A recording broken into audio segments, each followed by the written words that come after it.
கிறிஸ்துவுக்குள் பிரியமானவர்களே, ஆண்டவராய் இயேசு கிறிஸ்துவின் இன்ப நாமத்திலே உங்கள் யாவருக்கும் என் அன்பான வாழ்த்துதலை தெரிவித்துக் கொள்கிறேன். வேதத்திலே ஒரு அழகான வசனம் உண்டு. ரோமர் 12ஆம் அதிகாரம் 12ஆம் வசனம், நம்பிக்கையிலே சந்தோஷமாயிருங்கள், உபத்திரவத்திலே பொறுமையாயிருங்கள், ஜெபத்திலே உறுதியாய் தரித்திருங்கள். 3 ஆலோசனைகள் இந்த சின்ன வசனத்தில் குறிக்கப்பட்டிருக்கு. முதலாவது ஆலோசனை, நம்பிக்கையிலே சந்தோஷமாயிருங்கள். வேலை காரியம் நடக்கலை, நம்ம கேட்டது கிடைக்கல, உடனே நம்ம நம்பிக்கையை இழந்துருதோம், சந்தோஷத்தையும் இழந்துருதோம். வேத வசனம் நமக்கு கற்றுத்தருகிற காரியம் என்னவென்றால், நம்பிக்கையோடு இருங்கள். இயேசு கிறிஸ்து உங்களுக்கு உதவி செய்ய இருக்கிறார். நம்பிக்கையிலே சந்தோஷமாயிருங்கள், உறுதியாக கிடைக்கும். எதிர்நோக்கி இருப்பதில் மகிழ்ச்சியாக இருங்கள். எதை எதிர்நோக்கி இருக்கிறோம்? அநேக காரியங்கள் நமக்கு முன் ஒரு கேள்விக்குறியாக இருக்கின்றது. எல்லாவற்றையும் எதிர்நோக்கி இருக்கிறோம். நிச்சயமாக கர்த்தர் செய்வார். எனவே நம்பிக்கையிலே சந்தோஷமாயிருங்கள்.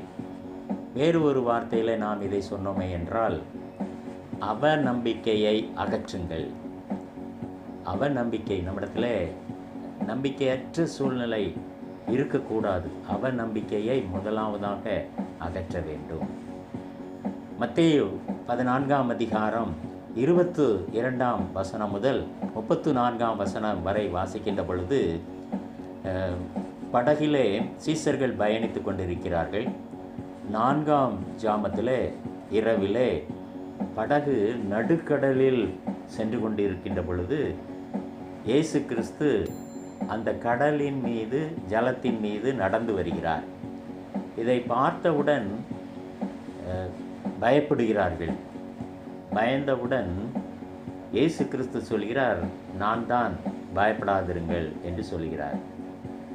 அந்த சீடர்களிலே ஒருவரான பேதுரு இவண்ணமாக சொல்கிறார், நீர் இயேசுவானால் என்னையும் கடலின் மீது நடந்து வர கட்டளையிடும் என்று சொல்கின்றான். எனக்கு அன்பானவர்களே, இயேசு கிறிஸ்து கடலின் மீது நடந்து வா என்று பேதுருவை பார்த்து சொன்னவுடன், இயேசு கிறிஸ்துவை பார்த்து அவன் படகிலிருந்து இறங்கி கடலின் மீது நடந்து வருகிறான், ஜலத்தின் மீது நடந்து வருகிறான். இப்போது அவன் ஒரு செகண்ட் இயேசு கிறிஸ்துவை பார்ப்பதை விட்டுவிட்டு கடலின் ஆழத்தை பார்க்கிறான், உணர்கிறான். கடலின் இரைச்சலை கேட்கின்றான். காற்றின் பயங்கரத்தை பார்க்கின்றான். நடந்து கடலின் மீது வந்த பேதுரு அமிழத் தொடங்குகின்றான். இயேசு கிறிஸ்துவை நம்பிக்கையோடு பார்த்து நடந்து வரும் வரை அவன் கடலின் மீது நடந்தான். எப்போது சுற்றி இருக்கிற பயங்கரமான சூழ்நிலைகளை அவன் பார்த்தானோ, அப்போது அவன் கடலுக்குள் அமிழத் தொடங்கினான். இயேசு கிறிஸ்து உடனடியாக அவனுடைய கரத்தை பிடித்து தூக்கி, அற்ப விசுவாசியே, நம்பிக்கையற்ற மனுஷனே என்று சொல்லி ஆண்டவர் அவனை தூக்கி விடுகிறார். எனக்கு அன்பானவர்களை, நாமும் பல நேரங்களில் நம்ம சுற்றி இருக்கிற சூழ்நிலைகள் எதிர் சூழ்நிலைகளாக இருப்பதை உணர்கிறோம். வியாதி நமக்கு எதிராக இருக்கின்றது. சுற்றி இருக்கிற சூழ்நிலைகள் அனைத்தும் எதிர்மறையாக இருக்கின்றது. இனிமேல் ஒன்றுமே செய்ய முடியாது என்ற ஒரு சூழலிலே நாம் காணப்படுகிறோம். எல்லாவற்றையும் பார்க்கிறோம், சுற்றி இருக்கிற சூழ்நிலைகள் எல்லாவற்றையும் பார்க்கிறோம். ஆனால் இயேசுவை பார்க்க, இயேசுவினிடத்திலே முறையிட நாம் மறந்து விடுகிறோம். அதுதான் ஒரு அவநம்பிக்கை, நம்பிக்கையற்ற ஒரு சூழல். இதை விரும்பவில்லை இயேசு கிறிஸ்து. வேதத்தில் இன்னொரு பகுதி 1 சாமுவேலின் புஸ்தகத்தை வாசிக்கின்ற பொழுது அறிந்து கொள்கிறோம். அன்னாள் தனக்கு குழந்தை பாக்கியம் வேண்டும் என்ற ஒரே நோக்கத்தோடு ஆலயத்திற்கு செல்கின்றாள். ஆலயத்திலே தன்னுடைய மனதில் இருக்கின்ற கவலைகள் எல்லாவற்றையும் சொல்லிவிடுகின்றாள். அவளுடைய வாய் உதடுகள் அசைந்ததை தவிர அவள் சத்தம் வெளியே கேட்கவில்லை. அதை பார்த்து கொண்டிருந்த ஆலயத்தின் ஊழியக்காரர், நீ குடித்திருக்கின்றாய் என்று அன்னாளை தவறாக புரிந்து கொண்டு பேசுகின்றார். அன்னாள் சொல்கின்றால், நான் குடிக்கவில்லை, மனக்லேசமுள்ள மனபாரமுள்ள ஒரு கவலையோடு நான் ஆலயத்திற்கு வந்திருக்கிறேன் என்று சொல்கிறாள். அப்பொழுது அந்த ஊழியக்காரர் சொல்கிறார், உன் விண்ணப்பத்தின்படி உனக்கு ஆகக்கடவது, சமாதானத்துடனே நீ போகலாம் என்று சொல்லி ஆண்டவருடைய ஊழியக்காரர் சமாதானத்தோடு அந்த அன்னாளை அனுப்புகின்றாள். வேதத்தில் நாம் வாசிக்கின்றோம், அப்புறம் அன்னாள் துக்கமுகமாக இருக்கவில்லை, நம்பிக்கையுள்ள அன்னாள், இயேசுவின் மீது நம்பிக்கை வைத்த அன்னாள். பேதுரு நம்பிக்கை, அவநம்பிக்கை அவனை கீழே விழத்தள்ளியது. எனக்கு அன்பானவர்களே, நம்மிலே இருக்கின்ற அவநம்பிக்கையை முதலாவதாக நாம் அகற்ற வேண்டும். இயேசுவின் மீது நம்பிக்கை வைக்கும்போது இயேசு கிறிஸ்து நமக்காக எல்லாவற்றையும் பார்த்து கொள்வார். இரண்டாவது, அந்த ரோமர் 12ஆம் அதிகாரம் 12ஆம் வசனத்தினுடைய 2வது பகுதி விதமாக கூறுகிறது, உபத்திரவத்தில் பொறுமையாயிருங்கள் என்று அந்த பகுதி கற்றுத்தருகிறது. எனக்கு அன்பானவர்களே, உபத்திரவம் இல்லாதவங்க யாருமே இல்லை. வேதத்தில் கூட நம்ம பார்க்கின்ற பொழுது தாவீது அநேக உபத்திரவங்களை அனுபவித்து கொண்டிருந்தார். சவுல் தாவீதை எப்படியாவது கொன்றுவிட வேண்டும் என்று ஒரு பறவையை வேட்டையாடுகிறதைப் போல, மிருகத்தை வேட்டையாடுகிறதைப் போல தாவீதை துரத்தி சென்றான் சவுல். வேதத்திலே நாம் தானியேலின் புஸ்தகம் 1 சாமுவேல் 18ஆம் அதிகாரம் 11, 12 வசனங்களை வாசிக்கின்ற பொழுது, சவுல் ஈட்டியை தாவீதின் மீது 2 தடவை வீசினான். ஆனால் 2 தரம் அவன் தாவீது தப்பினான் சவுலிடமிருந்து என்று நாம் பார்க்கிறோம். எனக்கு அன்பானவர்களே, உபத்திரவம் தாவீதுக்கு சவுல் மூலம் அநேகம் இருந்தது. ஆனாலும் அவன் கர்த்தர் மீது பற்றுள்ளவனாக இருந்தபடியினாலே அவன் காக்கப்பட்டான். அந்த உபத்திரவத்திலே பொறுமையாக இருந்தபடியினாலே அவன் காக்கப்பட்டான். ஒருவேளை வேதத்தை நாம் வாசிக்கின்ற பொழுது சவுலை கொல்லுவதற்கு தாவீதிற்கு வாய்ப்பு கிடைத்தது. ஆனாலும் தனக்கு எதிராக போராடி கொண்டிருக்கின்ற சவுலை கொல்லாமல் சென்று விட்டான் என்று வேதத்திலே நாம் வாசிக்கிறோம். பிரியமானவர்களே, யோபு நமக்கு நன்றாக தெரியும். இந்த பொறுமைக்கு சிகரம் என்று சொல்லலாம்.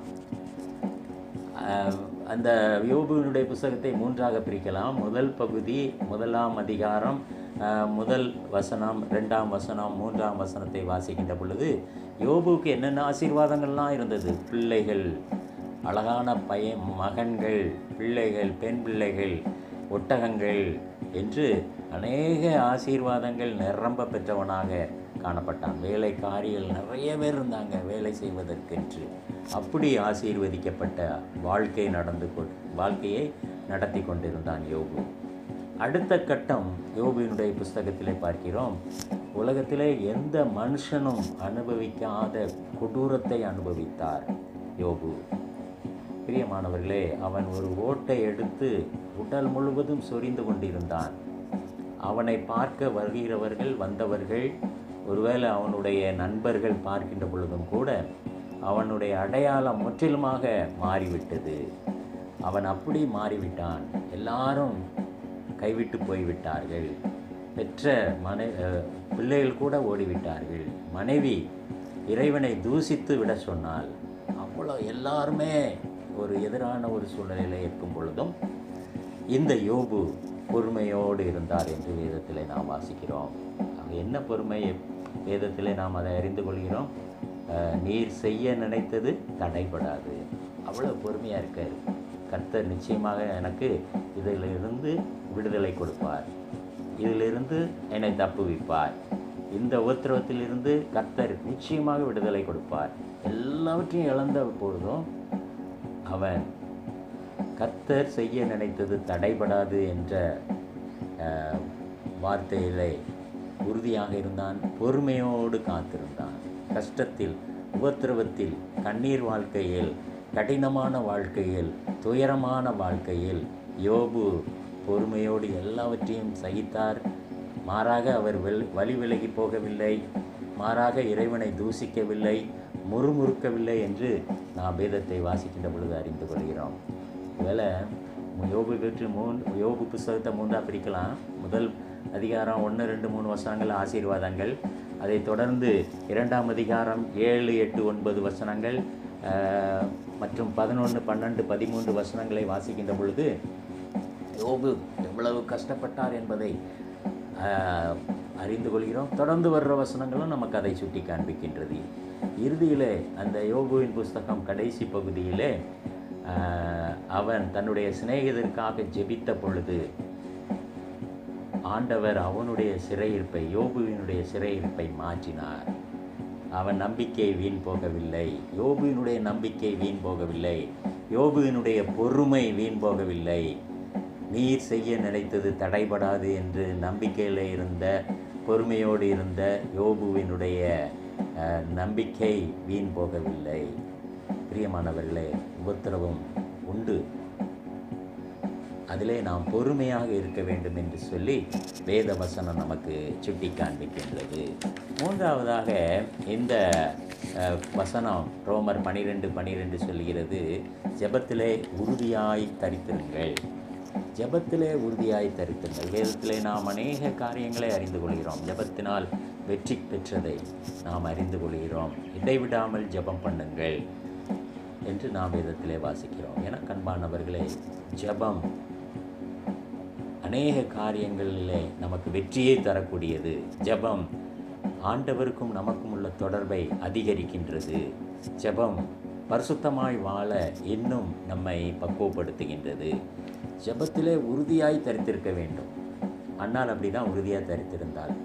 அவளுக்கு கேட்ட ஆசீர்வாதம், அழகான ஆண் குழந்தை கர்த்தர் கொடுத்தார். பிரியமானவர்களே, நாமும் அவ்விதமாக ஜெபத்திலே உறுதியாக தரித்திருக்க வேண்டும். வேதத்திலே தானியேலின் புஸ்தகம் 6ஆம் அதிகாரம் 10ஆம் வசனத்தை வாசிக்கின்ற பொழுது அறிந்து கொள்கிறோம். தானியேலோ வென்றால் அந்த பத்திரத்தில் கையொப்பம் இடப்பெற்றது என்று அறிந்த பொழுதும் தன்னை தவிர, ராஜாவை தவிர வேறு யாரையும் வழிபடக்கூடாது என்ற ஒரு சட்டம் இயற்றப்பட்டது, கையொப்பம் இடப்பட்டது, அந்த சட்டம் பாஸானது என்று தானியேல் அறிந்த பொழுதும் இறைவனை வழிபடுவதை, இயேசு கிறிஸ்துவை வழிபடுவதை விடவில்லை. வேதத்திலே தானியேல் 6ஆம் அதிகாரம் 10ஆம் வசனத்திலே வாசிக்கின்றபடி, தான் முன்பு செய்தபடியே தினம் 3 வேளை முழங்கால் படியிட்டு ஜெபம் பண்ணினார், சோத்திரம் செலுத்தினார் என்று பார்க்கிறோம். எனக்கன்பானவர்களே, உறுதியாக இருந்தார் தானியேல். ஜெபத்திலே உறுதியாக இருந்தார். ஜெபத்தை குறைக்கவில்லை, ஜெபத்தை நிப்பாட்டவில்லை, மறைந்திருந்து ஜெபிக்கவில்லை.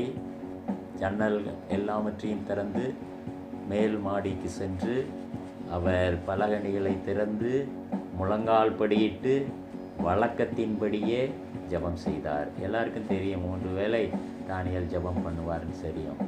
இவர் ஒருவேளை ஜெபம் பண்ணுறோன்னு தெரியாமல் ஜெபம் பண்ணலை, முழங்கால் படிட்டு தான் ஜெபம் பண்ணுறோங்கிறத காட்டுவதற்காக என்று அர்த்தமில்லை. இருந்தாலும் அவர் முறைப்படி 3 வேளையும் ஜெபம் செய்தார் என்று நாம் அறிந்து கொள்கிறோம். வேதத்திலே ஒரு அழகான இன்னொரு வசனம் உண்டு. பிலிப்பியர் 4ஆம் அதிகாரம் 6ஆம் வசனம் எல்லாருக்கும் மனப்பாடமாக தெரியும்.